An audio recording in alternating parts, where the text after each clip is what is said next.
За сайн мэцгөө намайг чулуур нэг би 98 онд автосолд ороод тэгээд тухайд энэ цэргийн их сургуулиас албаагаад тэгээд цэргээс халагдсан юм аа. Тэгээд тухайд чи нөгөө цэргүүд ер нь халаад жанжиртагийн тушаал гараад аймагт нь хөргөж өгдөг. Тэгээд тийшээ явж байхдаа одоо захны цэргүүдийг ачиж явсан машинууд замдаа нөгөө 3 машин яваад 2 машин нэг машин замдаа тавиад бусдын нэг 2 машин дээр чихэж яваад тэгээд замдаа жолоож офицерууд архиугаад хоорондоо жолооч шилжүүлснээс автосол болж. Тухайд ч одоо 2 хүн газар дээр өнгөрөөд дөнгөж 17 8 19 20 хүрчээсэн. Дөнгөж одоо амьдралд хүл тавьжсэн залуучууд ч тийм. Тэгээд би бас энэ тухайд нусны хэмтэл авч ирсэн байхгүй. Тэгээд одоо 98 он гэдэг чинь 16 жил болцсон. Бас урт хугацаа болцсон. Арх ба автосол. Энэ бол согтуу жолоочийн балгаас болж хохирсон нэг л хохирогч яриа. Харин бусдын амнаас эрүүл мэнд эд хөрөнгөнд нөхөж баршгүй хохирол амсуулсан согтуу жолооч ямар хуулийн хариуцлага хүлээсэн бэ? Адуу тэр хүний том хариуцлагагүй үйл ажиллагаанаас болоод нэг хүний амьдрал нэг биш байхгүй. Тэнд явж исэн олон хүний амьдрал өнөөдөр сүрчихсэн баг. Тэр 2 хүн. Нэг нь бол айлын цорын ганц хүүхэд байжсэн. За би үзээ шууд л хэлье. Зүгээр тухайн үед бол босчихно гээл тийм өөртөө ч гэсэн тийм ихтэй байсан, эмчнэр босно л гэдэг байсан. Тэгэл айл болохоор л одоо тэр сайн, энэ сайн гэсэн бөө удан одоо барайчин тэр аршаан соёл гээл зөндөл явуугал газаргүй байсан. Тухайн үед тэр хүмүүс маань үнэхээр харж ханднаа. Одоо юу хэрэгтэй байна хэлээрээ барья гэж амаараа явж исэн боловч надад бол одоо юу ч ямар ч тусалцаа үзүүлж байгаагүй. За тэр буян дэлгэр ахмад байна надад нэг манай байрны мөнгөний нэг жил төгч. Тухайн чинь 15 мянган жил гэдэг чинь да тэгээ нэг 150 130 мянган цаас юм да тийм мөнгө тухайн үед чинь ерөнхийдөө онд болж байсан шүү дээ. Тэгэл сураг усраг алдраал тэгэл алга болцгоосон. За нэг 6 сар суусан. Одоо тэр суусан гэдэг нь одоо 6 сард ирэх одоо юу гэж байгаа хоригдчихл байгаа гэсэн үг тий. За офицер нь жил 6 сар суугаад гараад ирсэн. Тэгээ өөр янз бүр хариуцлага үүрэггүй шүү дээ хүмүүс чинь. Хариуцлага нэг иймэрхүү согтуу жолооч нар нэмэгцээр л байна. Нийслэлийн замын цагдаагийн газрын мэдээг харахад 2013 оны эхний 8 сарын байдлаар 19,099 буюу бараг 20 орчим мянган согтуу жолоочийг илрүүлж үүнээс 16,754 жолооч эрхийг хассан байх юм а.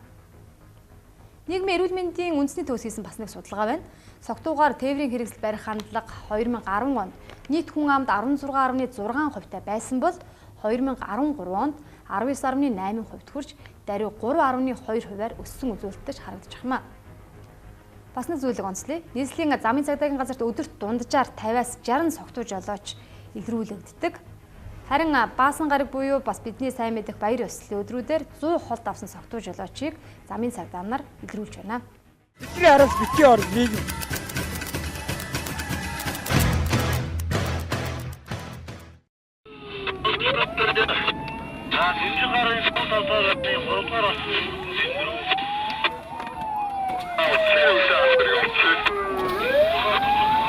Гац тоонд орсон.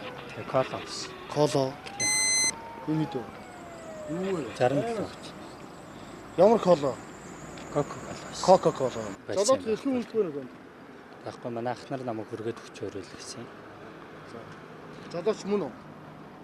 Та өмнөх байх болохоор жолооч биш л гэж ойлгох байх л та. Жолооны курс төгссөн үү? Төсөөгүй. Төсөөгүй. Одоо яах вэ та тэгээд одоо ингээд согтуугаар ТV-с жолоодод дээр нь эрхийн үнэлэхгүй. Тэгээд ингээ хойноо 4-5 хүмүүс олгцсан. Нийт жолооч нар бол согтуурхундаа хэрэглээд бол ер нь бол тоо бол багасахгүй нүүрний хэмжээнд. Одоо он гарснаас хойш зөвхөн манай дээр бол одоо нэг 3400 орчим согтуурхундаа ирсэн жолооч одоо журмлагдсан байна. Эрх асуулт.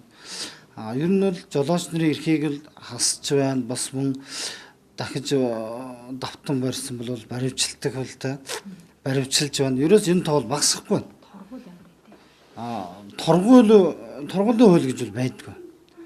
Захиргааны хариуцлагын хуулийн 25-ын 2 гэсэн заалтаар бол 25-аас 50 мянгаар торгуулдаг. Одоо ирүүлэл тийм. Одоо жолооч эрхээ асуулсан би ирэхгүй тэрийг заагдсан байна. Эрхээ асуултсан давтан буюу мөн огт жолооч биш согтуурлахын дээр хэлээд жолооцсон тохиол захиргааны хариуцлагын хуулийн 25-ын 6 гэсэн заалтаар 7-оос 31 баримтлална гэж заасан байна. Манай дүүргийн нутаг дэвсгэр бол бас их онцлогтой. Олон дүүргүүдийн хооронд нь холбосон мөн бас үйлдвэр үйлчилгээ ихтэй газар. Тийм учраас ер нь бол согтууруулах ундааны зүйл хэрэглэсэн тээврийн ирсэн жолооч бол өдөрт бол дунджаар бол бүртгэгдээд орж ирж байгаа нь бол нэг 20-30 орчим жолооч нар шалгагдж байна. Өдөртөө зөвхөн. Одоогийн байдлаар бол он гарснаас хойш бол 3700 гараад явцсан байна. Жолооч нарын зөвхөн дүүргийн хэмжээнд. За эдгээр жолооч нар маань ерөнхийдөө бол галзуу бол согтуурлын зэрэг бол бас их сүүлийн үед бол их байна. Нэгдүгээр. Хоёрдугаарт бол ариг уужаа жолоочны насжилт нь бол маш их залуужж байна. Тэгээ энэ дээр л маш их анхаарах шаардлагатай байна.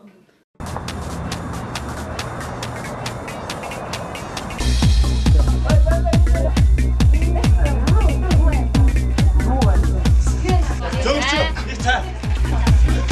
Юун цай вэ? Шин жолоо барьж байгаа шүү дээ. Зөөгч. Дахиад нэг пив.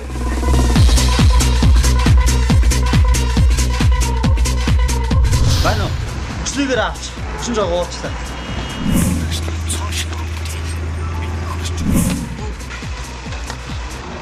Хайраа, ингэж болж байгаа юм уу? Үнэ хамаагүй болно шүү. Хаяа ингэж явчих.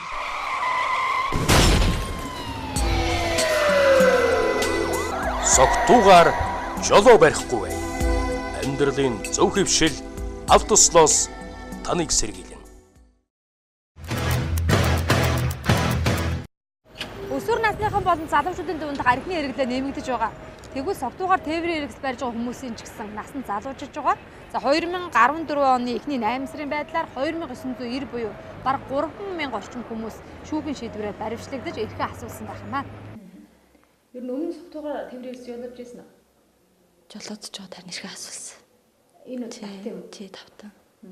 Тэгэхээр давтан хийгээд байгааг бол одоо сул байна л гэж ойлгох гэдэг юм уу? Болоод идэм байна гэсэн бол энэ үйл. Тэр жоохон буруу ойлголттой л тэгээд л явж байгаа л тэгэл. Ямарчсэн тэгээд нэг одоо 111-т ингээд орцсон. Тэгэхээр таны хэдэн хүүхэдтэй? 3 хүүхэдтэй. Ер нь яагаад согтуугаар тээврийн хэрэгс жолоодч вэ? Одоо нэг найзууд маань юун дээр тэрэлжийн гол дээр байгаа л тэгэл тэрэлжийн голоос ерөөсөө л жолооны ард суугаал хөдөлгсөн тэгэл цагтад харагдсан. Та өмнө нь ер нь согтуугаар тээврийн хэрэгс жолоодж байсан уу? Үгүй. Жолоочдод хэдэн жил болж байна? Би бол өөрөө жолооч биш.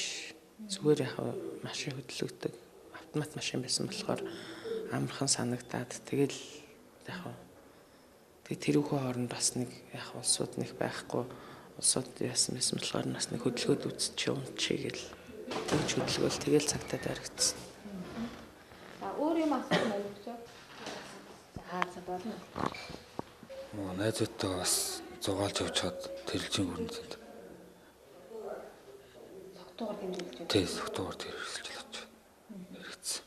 Тэгэхээр өмнө нь ийм давтан хэрэг мэдчихсэн. Тий, урд нь эрхээ асуулаад зүгээр яасан. Нөгөө захиргааны юм уншуулаад. Цагдаа тайлбарж өгсөн ахиж юу бити тээврийн хэрэгсэл бариарэ гэсэн хэлж өгсөн. Тэгээ санамсруу бас өөрийнхөө буруу асуулж машин барьж явчихад хэрэгцсэн. Чамтай хамт яг энэ газар хэдэн яг согтуугаас бол тээврийн хэрэгс жолооч хүн байгаа. Их олон байна уу? 100 гаруй 200 хүмүүс байх шиг. Насны үед ямар насныхан байх шиг? Дандаа залуучууд л. Хамт энд яг нөө согтуу тээврийн хэрэгс барьсан хэдэн эмэгтэй жолооч вэ? Яг одоогийн байдлаар бол 10 байгаа. За манай иргэдийн хувьд бол одоо согтуугаар эрхийн үлдэхгүй тээврийн хэрэгсэл жолоодох асуудал бол ер нь ихсэж байгаа. Одоо ийм байдлаар одоо 2014 он сар 8 сарын байдлаар согтуугаар эрхийн үлдэхгүй тээврийн хэрэгсэл жолоодсон 981 хүн шүүхийн шийдвэрээр баримтлах байранд 7-оос 30 хоногтой баримтлагдаад байна. Энийг одоо өнгөрсөн жилийн мөн үеийнхтэй харьцуулахад бол 0.8%-аар өссөн үзүүлэлт гарсан байгаа. Тэр нь бол давтангаар ирэх тохиолдол одоо нэлээд байна. Жишээлбэл одоо согтуугаар тээврийн хэрэгсэл жолоодж байгаа хүмүүсийн одоо нэг 5-аас 8% нь бол одоо урд нь эрхээ асуулчаад дахин согтуугаар тээврийн хэрэгсэл жолоодоод шүүхийн шийдвэрээр баримтлагдах. Шүүхийн шийдвэрээр баримтлагдсныхаа дараа мөн одоо 2-3 сарын дараа ч юм ахаад мөн согтуугаар тээврийн хэрэгсэл жолоодож аваад баримтлагдах тохиолдол бол одоо бас нэлээд хувийг эзэлж байгаа. Тэгэхээр одоо бид иргэд маань одоо бас энэ дээр анхаарал болгоомж ямар нэг юм дээр одоо бодлогоогүйгээр ахаал одоо бид одоо согтуугаар тээврийн хэрэгсэл жолоодоод баримтлагдаад 7 юм 10 хоноод гарахад ахаал одоо нэг хэдэн сарын дараа 2 сарын дараа 3 сарын дараа согтуугаар тээврийн хэрэгсэл жолоодох асуудал маань одоо нэг өсөндөө бас буурахгүй тэр хандлагын хувьд бол одоо өсөлттэй байгаа нь бас харамсалтай байна л да. Эмэгтэйчүүд хэр ирдэм бэ? Эмэгтэй цогтож жолооч нар. За эмэгтэйчүүд одоо он гарсаар одоо 2014 оны 1 сараас хойш л одоо 8 сарын байдлаар бол баримтлах байранд л одоо 48 эмэгтэй хүн цогтуугаар тээврийн хэрэгсэл жолоодсон гэж баримтлагдсан байна.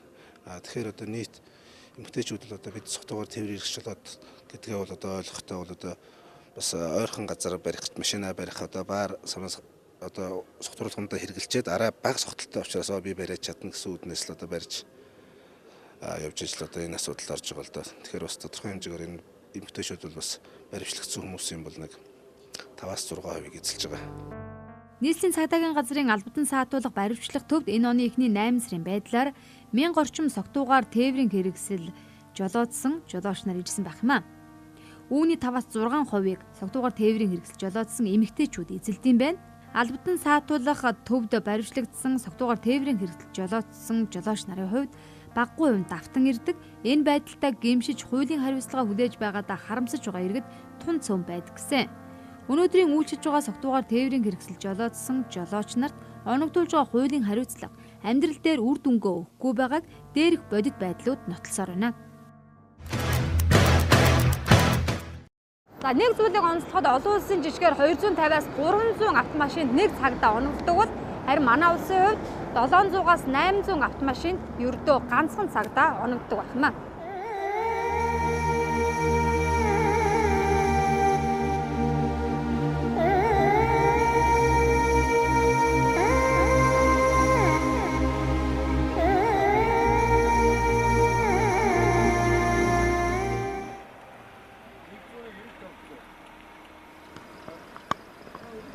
Нэг зүүн.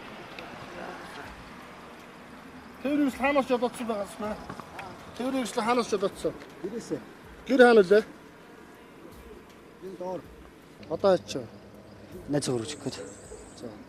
Нэг бүхэл хоёр хорсноо. Хэдэн настай өрөө? Басаал. 23. 23. Гац тоонд орсон. Гац тоонд орсон. Тэгээ кола орсон. Кола. Энэ хэд вэ? Юу вэ? 67. Ямар кола? Кока-кола. Жолоод хэрхэн үлдгээр вэ? Тэгэхгүй манай ах нар намайг хүргээд өгч өрөөл гэсэн. Жолооч мөн үү? Та яг үнэмлэх байхгүй болохоор жолооч биш л гэж ойлгох байх л та. Жолооны курс төгссөн үү? Төсөөгүй. Төсөөгүй. Жолооч нар маань зогсохдоо юм ууж утсан хэрэгэлсэн үедээ тэг та асууч. Хэрэгэлсэн үедээ ингэдэг байхгүй. Би кола уусан, долоолгоны ханд уусан, тийм ээ. Одоо уусаага айрг уусаа гэж ярьдаг. Бас айрг ч гэсэн зөвхөн зүйлд орж байгаа байхгүй. Ийм тайлбарлагдав. Одоо энэ хүний хувьд одоо ямар арга хэмжээ? Одоо энэ хүн бол жолоодох ирэхгүй этгээд буюу жолоодох одоо огт ирэхгүй этгээд буюу эрхээ асуусан этгээд тий дахиад цогтуугаар тээврийн хэрэгсэл жолоодох юм бол захиргааны хуулийн 25-ын 6 7-оос 30 хоног хүртэл баримтлах арга хэмжээ авна. Нийслэлийн хэмжээнд бол одоо баригдж байгаа нь бол шөндөө 7-аас 80 орчим дунд жирэмнээс цогтож баригдж байгаа ч маа замд. Одоо ер нь бол тэгээд эрхийн бүр олон жилээр хасч юм уу торгуулийн бүр их болгоод өгөөл гэдэг болох та тэгээд. Ерөөсөө шүн болгоод явж байгаа цогтож олоочсон цагдаагаас л байдаг. Цагдаагаас нь өгдөг. Хаан цагдаа байна, за цагдаа байна яанаад ингэж л болдгоо болохоос би машин барь явж байгаа шүү дээ. Би аваарт орно шүү дээ ерөөсөө боддгоо. Цагдаагаас л ерөөсөө яаж цогтоож далдуур явах уу гэж тийм л юм бодож явцгаад ерөөсөө. Зогсоглоор ерөөсөө бүгд тэрийг л ярьцгаадаг. Жолооны ард цуудаг ард үхэн дандаж хэлэх юм. Хандаж хэлэх юм бол ерөөсөө дөрмөөрөө цаа миний Монголын ард түмэн бүгд дөрмөөрөө замуудын дөрм соётоо оролцоо тэгжил хэлээ. Энэний чинь цаадал ерөөсөө ямар нэгэн дөрмийг бол жижиг том гэж бол ялгах хэрэггүй. Дөрвөн болгоны чинь цаадал заавал нэг зам төрөөсөөс урьсан сэргийлэх юм л явагдаж байгаа гэл ойлгох хэрэгтэй. Би өчтөрээр нь юу гэж найзуудтайгаа уулзаад тэгээд нэг жоохон пиавс. Тэгээд тэр пиавны хаалган дээр найзынхаа машиныг барьж явж байгаад хоёр машина игнэгийг шилжүүлэх гэж байгаа хоёр машин шүргэцсэн өчтөр. Тийм байдлаар л одоо шалгаж. Ер нь сатуур тээврийн хэрэгсэл барихад ямар хариуцлага хүлээдэг юм мэдэх үү? Мэднэ. Тэгтээ өчтөр харин жоохон алтай хийсэн. За тэр ер нь саяын бас цагдаагийн эдгээр бас давтан гэдэг чинь яагаад яг ийм үйл давтагдаад байд юм бол магадгүй мөн л би нөгөө хууль эрх зүйн талын сул байна уу гэж асуух гэдэг юм л да. Ямар нөхцөл шаардлагаар ийм байдал төрч вэ? Би өөрөө хомсроггүй байдлаас болоод өчтөр юм давтаа хийчлээ. Яалчгүй тохиолдлоор би өөрөө хомсроггүй байдлаар тэгээд тавьшин хүн мэдж байгаа. Чанга хууль мөл чангаг мэдж байгаа. Таны өдөр нь яаж яваад ийм байдал төрчвэйг Би урд өдөр нэг гэр орондоо зах хэмжээний арх утсан байсан. Тэгээ маргааш өглөө ажилдаа явахдаа гайгүй ирүүл байх шиг болохоор гараад явчихсан ажил руугаа. Тэгээ цагдаагийн байгууллага бол зам цагтаа газар бол их сайн ажиллагаа бол сайн юм билий. Тэгээ шалгахад тэр хүлээдэг байгаа жирэн шалгуулахад бас миний би өөрөө гарцсан гэж бодсон мөртлөө тэр хувь нь бас илүү байсан байл л дээ. Тэгээд хүмүүс дэлгэд жолооч нарт анхааруулж захихад бол арх хардсан одоо эрүүл утсан гэж хамаагүй болж болохгүй юм бэл.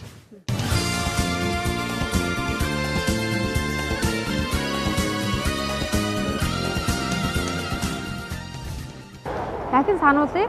2014 оны эхний 8 сарын байдлаар нийслэл 20 орчим мянган согтуу жолоочийг нөлөөлсөн байх юм. Нийслэлийн цагдаагийн газраас.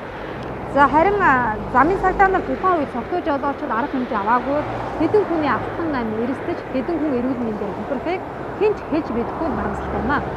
За нийслэлийн замын цагдаагийн газраас авсан мэдээлэлээр энэ оны буюу 2014 оны 8 сарын байдлаар хүний амнаас хохирсон хэрэг орон нутагт 256 гарсны 83 согтуугаар үлдэгцээр харин нийслэлд 105 хүний амнаас хохирсны 16 мөн согтуу жолоочийн балгаас үүдэлтэй байна.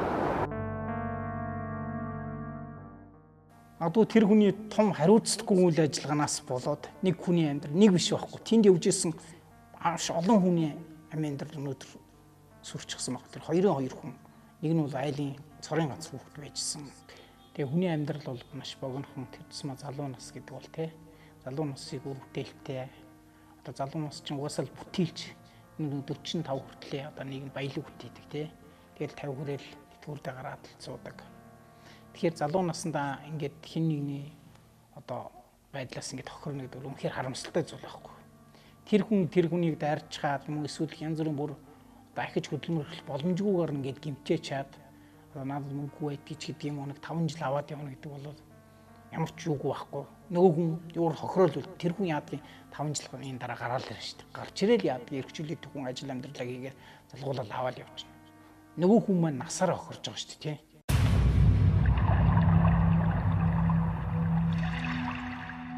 Манай 10 жилийн туудаад.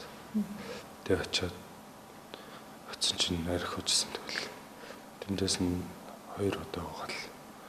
3 жил би угаал. Тэгэл тэндээс гараал.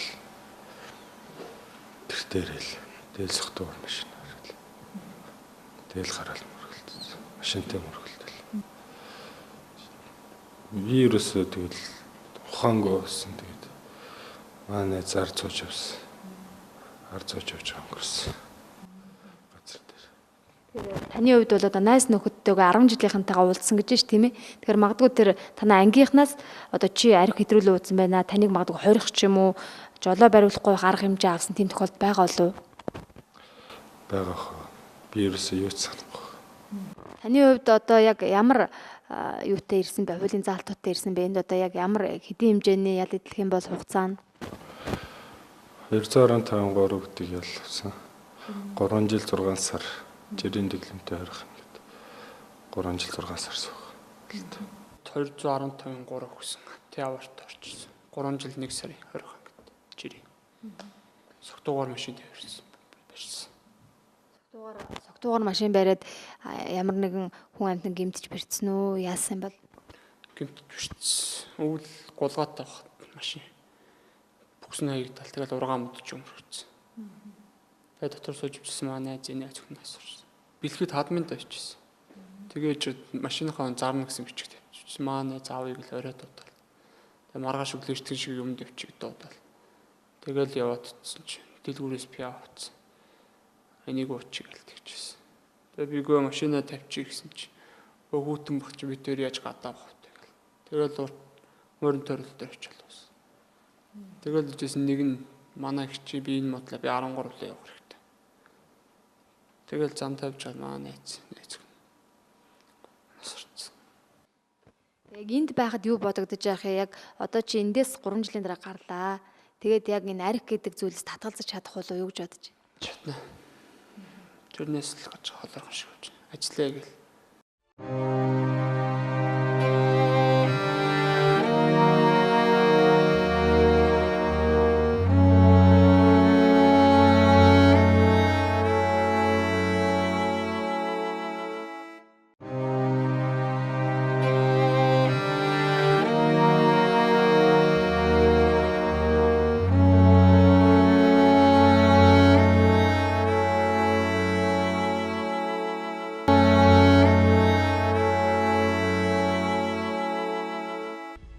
Согтуугаар тээврийн хэрэгсэл жолоодсон жолооч нарт оногдуулах хуулийн хариуцлагыг нэмэгдүүлэх боломжтой юу? Согтуугаар автомашин жолоодох зөрчилөлөөрөөсөө буурахгүй. Энэ яагаад буурахгүй байна вэ гэдгийг бид нэр эргцүүлж бодоод үзэхээр энэ хуулийн нөлөөлөл муутай юм уу гэсэн эцсийн дүгнэлтэнд хүрээд. Юу гэхээр энэ одоо мөрдөгж байгаа захиргааны хариуцлагын тухай хуулиар согтуугаар тээврээсэн жолоодсон жолоочийн эрхийн хасгал ганц шийтгэлтэй. За жолоодох эрхгүй хүн согтуугаар тээврээсэн жолоодвол түүнийг баривчлана гэсэн ийм л хоёр шийтгэл байдаг. Энэ шийтгэлүүд нь ерөөсөө хүнд нөлөөлөх тийм одоо сахилгын арга хэмжээ болж чадахгүй байна. Тийм ч учраас одоо хууль зүйн амнаас санаачлаад ажлын хэсэг гараад энэ зөрчлийн тухай хууль гэдгийг боловсруулж байна. За өнөөдрийн байдлаар бол их хурлд өргөн барьчихсан хэлцэх асуудал бол шийдэгдээд ингээд явж байгаа юм байна. За энэ зөрчлийн тухай хуулинд согтуугаар тээврээсэл жолоодсон асуудлыг нэлээд багасгах зорилгоор одоо энэ шийтгэлийг бол нэлээд өсгөж өгөх ийм бодлого барьж байгаа. Ажлын хэсэг дээр болсон саналын хувьд бол одоо жолоодох эрхийг хасаад дээр нь бас нэлээд багагүй хэмжээний мөнгөөр торгох ийм санал боловсруулагдаад өргөн баригдсан байгаа маа. Тий, ер нь бол манайх бас энэ чиглэлийн хууль маань нэлээд сул байгаа. Тэгээд бид нар бол энэ хууль дээр бол энэ хууль яг энэ өргөн барьж байгаа хуулинд энэ зүйл ороогүй. Энэ бол зөвхөн бүтээгдэхүүний тухай хууль. Тэгэхээр зэрэг одоо зам тээврийн тухай хууль дээр ч юм уу бид нар бас нэмэлт өрчин хамт хийгээд явъя гэж бодож байгаа. Ер нь цусан дах одоо архины хэмжээг бол маш багаар тавьж өгөх ёстой. Манайд бол өнөөдөр 0.05 та. Тэгэхээр манайх бол 0.2 руу оруулах хэрэгтэй юм байлээ. За 25 хүртэлх насны залуусд бол бүр 0.0 байх хэрэгтэй. Өөрөөр хэлбэл 25 нас хүртлээ жолоо барихад бол одоо юу ч амсч болохгүй гэдэг тэр хуулийг бол баталж өгөх ёстой. За хэрвээ одоо согтуу жолооч нарт өөрүүлэх хариуцлага нэлээд өндөр, хорих ялтал болох ёстой гэж үзэж байгаа. Торгуул нэлээд өндөр байна. Ер нь торгуулийг бол мэдээж маш өндөр хэмжээнд тавина. За давтан үйлдэлт бол одоо хорих ялыг л тавьж өгөх ёстой. Тэгжээж бол энэ хүмүүсийг бол хашрах ёстой гэж үзэж байгаа. Ер нь Америкт бол жишээ нь одоо согтуу жолоочийн эсрэг ээж нэрийн хөдөлгөөн гэж байдаг. Энийг санаачлагчид нь хүүхдээ яг автотээврийн ослоор согтуу жолоочид автотээврийн ослоор амнаас нь одоо хүүхдийн амнасыг алдсан ээж нэр одоо энэ бүлэглэлийг байгуулад маш хүчтэй лоббиг бол парламенттай хийдэг. За энэ төрийн бас байгууллагын тэр одоо явуулж байгаа сурталчилгаа тийм ээ тэр лоббинаас бол маш олон чанга хуулиудыг бол батлуулж чадсан ийм туршлага бас байдаг юм билээ. Өнөөдөр яг мөрдөгдөж байгаа бидний ашиглаж байгаа хууль дүрмээр согтуурсан үедээ автомашин жолоодж хөдөлгөөнд оролцоход 2 жил хүртэл хугацаагаар эрхийн л төтөлзүүлдэг ийм хуулийн одоо заалттай. Энийг одоо бид өнөөдөр хүртэл мөрдөж явж байна. Гэтэл энэ хуулийн заалт бол өөрөө нөлөөлөл болж чадахгүй байгаа. Өнөөдөр эрхээ асуулж хаад маргааш нь дахиад автомашин жолоодод явж байгаа. Цагдаагийн байгууллагын ажилтнаас зүхтаагаад тийм ээ. За илэрсэн баригдсан нөхцөлтэй бол захиргааны арга хэмжээ тооцож байна. Тэгэхээр энэ хуулийн заалт бол үнэхээр нөлөөлөл болж чадахгүй байгаа нь харагдаж байгаа. Тэгээ манай мэргэжлийн байгууллагын хувьд бол шинэ зөрчлийн тухай хууль, гэмтрийн тухай хуулиуд дээр бол энэ зөрчлийг авах арга хэмжээг чангах талаар санал юм оруулчихсан. За хэлцэгдээд батлагдвал бол одоо энэ байгаагаас арай чанга байдлаар арга хэмжээ тооцдог энэ нөхцөл байдал руу шилжиж байна. Манайхан гадны эмийг хуулбарлахдаа дуртай улс. Тэгвэл гадаадын олон улс орнд согтуугаар тээврийн хэрэгсэл барьсан хүнд оногдуулах хуулийн хариуцлага маш өндөр байд юм байна. Тиймдээч олон хүний амнаас эрүүл мэндийг хамгаалж чаддаг. Тухайлбал манай урд хөрсдөлгөхөд хятад улсад хууль илүү чанга. Тодорхойлбол согтуу тэгээд хүний аминд хүрсэн бол тухайн жолоочийг цаазлах эрхтэй байд юм байна. Ер нь согтуугаар тээврийн хэрэгсэл барьсан жолоочид замын зөрчил гаргаагүй ч эрүүгийн хэрэг үүсгэн 1 сараас 6 сар хүртэл хорж жолооны эрхийг 3 сараар хасдаг юм байна. Харин Япон улсын хувьд согтуу жолоочид маш хатуу торгуултай. Хэрэв аваар ослын газраас нуугдан зайлсан бол тухайн жолоочийн жолооны эрхийг 10 жилээр хасдаг. За мөн согтуу жолоочоос гадна согтууд зорчигчдыг ч шийтгдэг. Хэрвээ жолооч согтууруулгундаа хэрэгэлсэн байвал машинд байсан насанд хүрсэн хүн бүхэнд торгуулж нийтдээ $3,000 төлдөг юм байна. Харин тухайн жолооч хамгийн багадаа $8,700 торгуул төлөөд 5 жил шорон шийдгүүлэх хуультай байд юм байна. Хэрвээ жолооч согтуугаар машин жолоодож хүн дайрч амь насыг өргөдүүлсэн бол жолооны эрхийг насан туршид нь хасдаг хууль Японы улсад хэрэгждэг юм байна.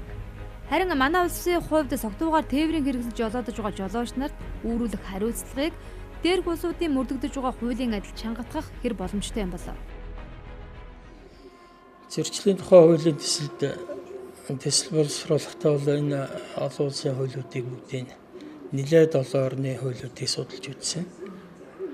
Маш өндөр хатуу хариуцлага тогтоодог газрууд ч байна. Одоо жишээлбэл согтуу үедээ автомашин жолоодсон бол тэр хүний автомашиныг улсын орлого болгоод жолоодох эрхийг бүр насаар насчдаг шулс байж байна. Торгуул нь бол маш өндөр улс худж байж байна. Бид ярилцаад ажлын хэсэг дээр ярилцаад энэ торгуулийн хэмжээг бол үндсэндээ нэг 500 мянган төгрөг орчим байхаар жолоодох эрх хасах хугацааг нь бол нэг 2 жил хүртэл байхаар ийм л оруулаад байна.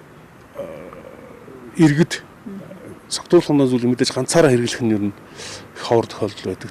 Дандаа л найз нөхдөдөө хамт олонтойгоо гэр бүлтэйгээ байжгаад нэг газраас нөгөө газар руу явсал байдаг л да.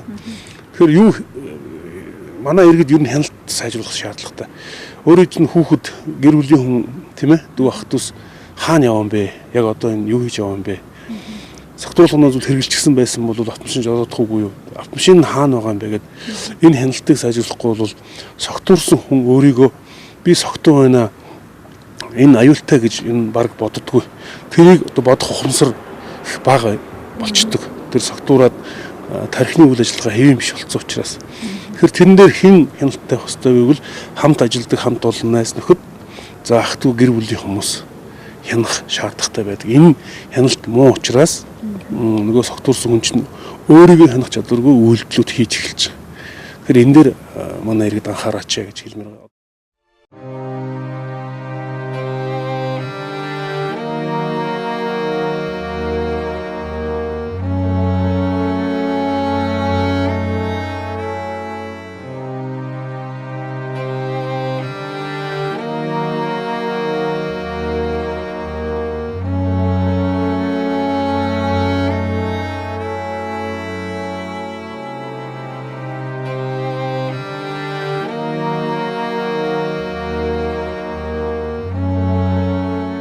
Тэр хүний том хариуцлагагүй үйл ажиллагаанаас болоод нэг хүний амьдрал нэг биш байхгүй. Тэнд явжсэн олон хүний амьдрал өнөөдөр сүрчихсэн баг. Тэр 2 хүн. Нэг нь бол айлын цорын ганц хүүхэд байжсэн.